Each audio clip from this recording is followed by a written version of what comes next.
सूरजकडे आता येणार आहे राज. सूरज ही व्यक्तिरेखा ही फारच जवळची आहे सगळ्यांच्या, कारण असा एक व्यक्ती असतो आपल्या आजूबाजूला आणि एक तो मित्र असतो सगळ्यांचा. काय सांगशील?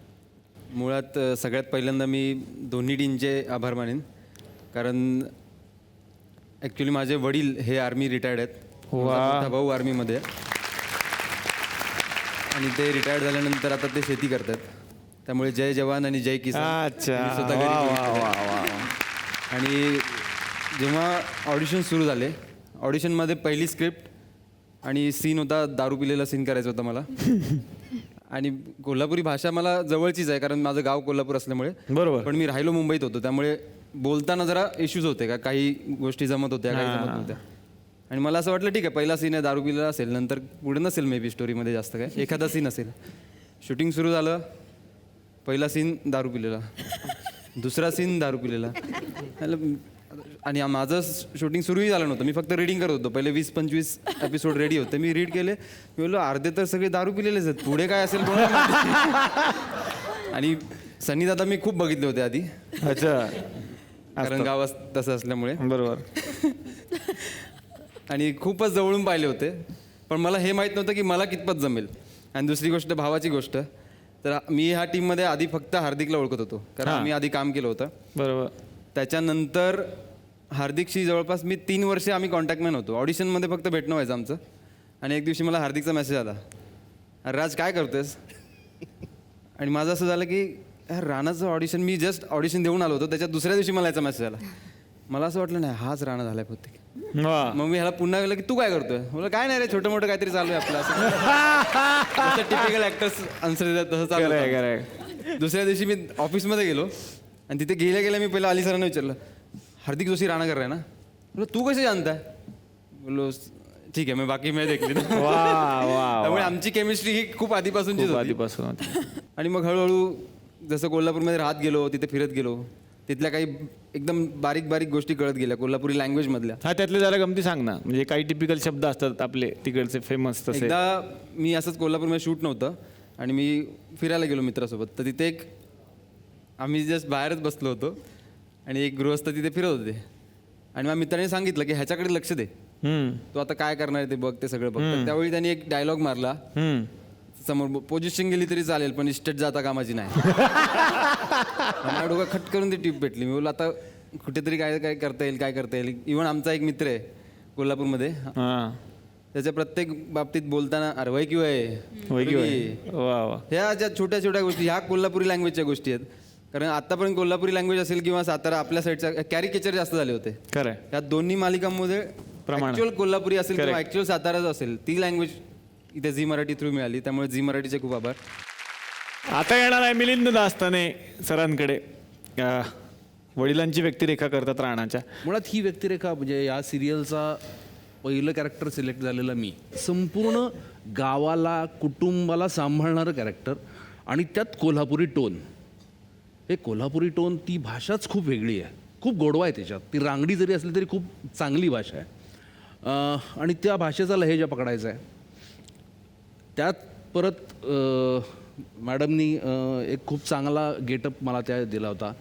रादर मला असं वाटतं की त्यांच्या वडिलांचा तो गेटअप आहे ॲक्च्युली. कारण सुशीलकुमारजी जेव्हा सोलापुरात असतात तेव्हा ते धोतर आणि नेहरू शर्टवर असतात आणि जेव्हा ते बाहेर दौऱ्यांवर असतात तेव्हा ते पॅन्ट शर्ट घालतात. बहुतेक तोच कॉस्ट्युम त्यांनी मला कॅरी करायला लावला.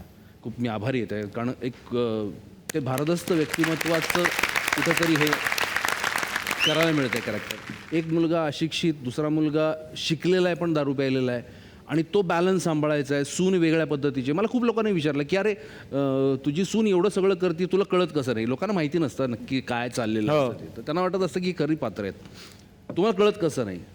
त्याचा मी विचार करून त्यांना असं सांगायचं की बाबा कळत असतं, पण कसं आहे की मी जर का त्या सुनेला बोललो, त्या सुनेला मी हिडीस केलं किंवा तिला घराच्या बाहेर काढलं तर माझं घर तुटणार आहे. मला ते घर सांभाळायचं आहे आणि तो खूप चांगला एक मेसेज लोकांपर्यंत पोचतोय आजही. खरं की घर जर का सांभाळायचं असेल तर आज मला खूप असं भरून अशासाठी येतं की खूप अशी वयस्कर लोक येऊन पाया पडतात आणि त्याचा त्रास होतो. म्हणतात की सासरा असावा तर असा, वडील असावे तर असे. आता मी येणार आहे लागिर झालं जीच्या टीमकडे आणि मला आता यायचंय विक्रमकडे. विक्रम, पहिल्यांदा एक गोष्ट विचारायची आहे की तू जो टॅटू काढणार आहेस हातावर जे ठरवलेलं आहेस तू असं मी ऐकलंय तर तो कधी काढणार आहेस आणि तो काय आहे त्याबद्दल सगळ्यांना ऐकायचंय. मी तो लवकरच काढणार आहे आणि तो टॅटू असा आहे की माय लॉर्ड तेजपाल वाघ.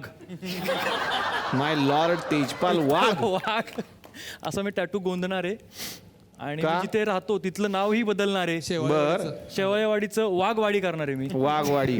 आणि जो हडपसरच्या इथून रस्ता जातो शेवाळवाडीला तिथे एक माझा पुतळा बांधणार आहे आणि चौकात. याच्या घराकडे असा एक बोट दाखवलेला माझा पुतळा असणार आहे स्मारक ते आताच बांधणार आहे तो.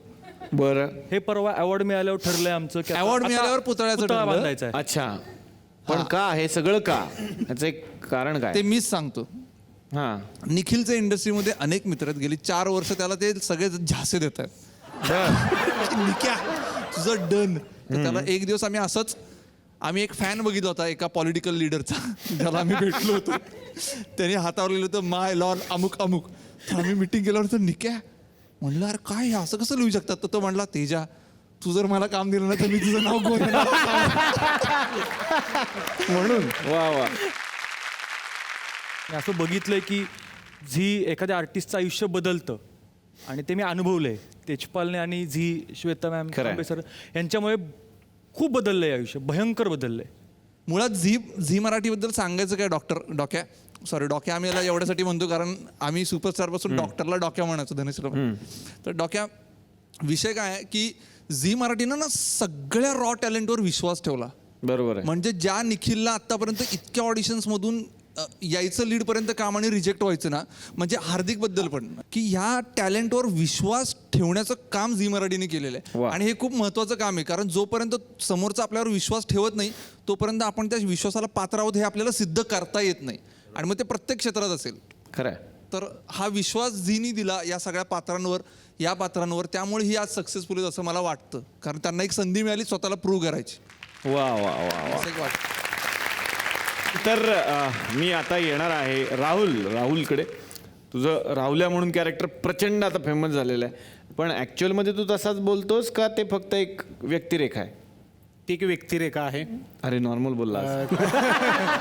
खरं तर राहुल आणि राहुल्या हां. हा प्रवास खूप छान होता माझ्यासाठी. वा. म्हणजे आज लोकांना जेवढा राहुल्या आवडतो तितका कितीतरी जास्त मला आवडतो स्वतःला राहुल्या. वा. तर तेजपाल दादाचा जेव्हा फिल्म करत होतो त्यावेळी मला सांगितलं फिल्म करून संपला आणि मी शाळेत शिक्षक म्हणून जॉब करत होतो. बर. आणि तेजपालचा फोन आला की राहुल्या दाढी शिक आणि केस कटिंग करायला शिक. पण त्यावेळी कळालं की आपण फक्त ब्लेड असं फिरवतो पण ते वाटतं इझी असेल पण तेवढं इझी नसते. फार अवघड असते ते ब्लेड फिरवणं.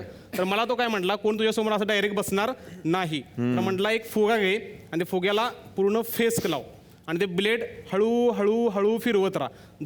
ज्यावेळी फुगा फुटेल त्यावेळी समजा तुला दाढी येत नाही. जेवढं नॉर्मल फिरवशील नंतर आपोआप ते निगल फेस त्यावेळी तुला दाढी येईल. तसे मी 15 ते 20 दिवस करत होतो. रोज 10 ते 15 फुगं फुटायचे आणि 20 ते 25 दिवसानंतर फुगा फुटायचा बंद झाला की मला म्हटलं अरे फुगा फुटायचा बंद होतोय. तर मला तुझ्या मित्रावर ट्राय कर कारण इथं गिरायक आहे माझं तुझ्यासमोर कोण बसणार नाही. खरंय. मग माझ्या मित्रांना जबरदस्तीने मी बसवायचो. तर असं ते कॅरेक्टर मी शिकलो तिथं. वा.